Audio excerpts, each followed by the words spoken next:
অনুপ্রবেশকারী সন্দেহে আটকদের রাখতে এবার মুর্শিদাবাদ ও মালদহে হোল্ডিং সেন্টার বা আটক সেন্টার চালু করা হলো। মালদহের 9 জনকে অনুপ্রবেশকারী সন্দেহে আটক করা হয়েছে এবং মুর্শিদাবাদে 3 জনকে অনুপ্রবেশকারী সন্দেহে আটক করা হয়েছে। তাদের রাখা হয়েছে এই হোল্ডিং সেন্টারগুলিতে।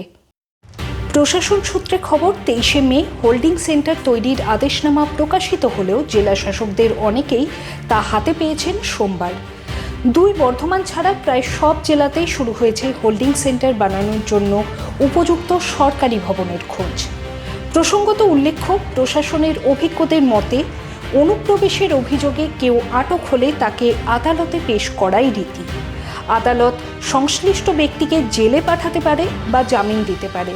তখন সরকারি আদেশ থাকায় সংশ্লিষ্ট ব্যক্তিকে ছাড়া সম্ভব নয়।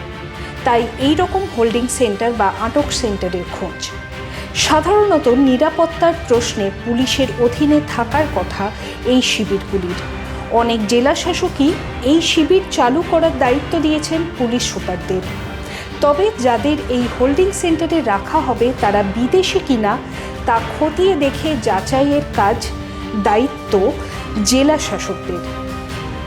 এর জন্য তারা কেন্দ্রীয় স্বরাষ্ট্র মন্ত্রক বা বৈদেশিক আঞ্চলিক পঞ্জীকরণ শাখা বা FRRO এর সঙ্গে যোগাযোগ করতে পারেন।